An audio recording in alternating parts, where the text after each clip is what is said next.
Ouattara pourchasse ses ennemis. Partout où vous êtes, et vous êtes ivoirien, et que vous êtes contre Ouattara, vous êtes regardé en un œil. Regardez le régime Ouattara. Monsieur Alassane Ouattara, au début, fut un démocrate.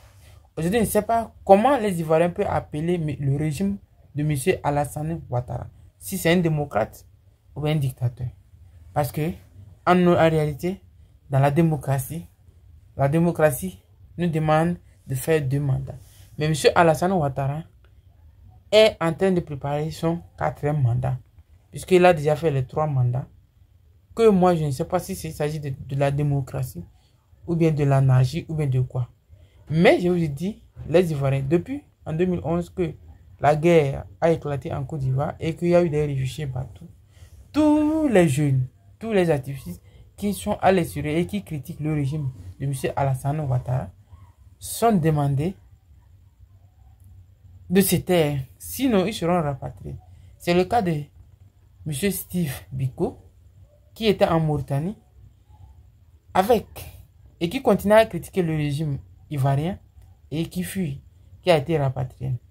Pareil, ce qu'on a voulu, on veut faire sur M. Guillaume Soro. M. Guillaume Soro est victime. Et ce qu'il dit, c'est vrai. Parce que M. Ouattara lui-même, dans une interview, a dit, écoute, qu'il veut la tête de M. Guillaume Soro. Et que sans Guillaume Soro, Ouattara ne serait pas tranquille en Côte d'Ivoire. Sans Guillaume Soro en prison, Ouattara ne sera pas tranquille. Il fallait poser la question, savoir qu'est-ce que Guillaume Soro a fait à Ouattara et qu'il veut, écoute, la tête de M. Guillaume Soro. Parce que Guillaume Soro, lui, avait demandé, il a déclaré sa candidature. Et lorsqu'il a déclaré sa candidature aux élections de 2020, alors il a été victime de pourchasse, de chasse à l'international. Et aujourd'hui, Guillaume Soro est affaibli physiquement et il demande à rentrer dans son pays. Or, il a été jugé 2 fois et qu'on lui condamne à perpétuité en prison. Voilà une affaire qui devient une affaire d'amis qui devient une affaire d'ennemis. Voilà les hommes qui, au début des années 2010, 2011, étaient des amis, qui ont chassé M. Gbagbo au pouvoir, qui deviennent aujourd'hui des ennemis. Comment ils ont arrivé à cela? C'est parce qu'il y a un conflit d'intérêts à la présidente. M. Guillaume Soro, Kigbaforo, veut être président à la République de la Côte d'Ivoire, veut se représenter aux élections contre M. Alassane Ouattara. Ouattara n'était pas d'accord. Ouattara voulait que M. Guillaume Soro soit sous ses pieds et qui peut lui manier.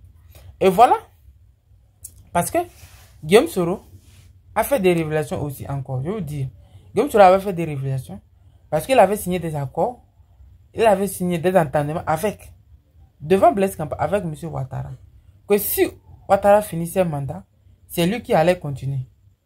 Et s'il créait un vice-président, c'est lui qui allait être vice-président. Et voilà comment les choses ont été faites. Et que Ouattara n'a jamais respecté ces 3 positions qui ont été acceptées devant M. Blaise Compaoré.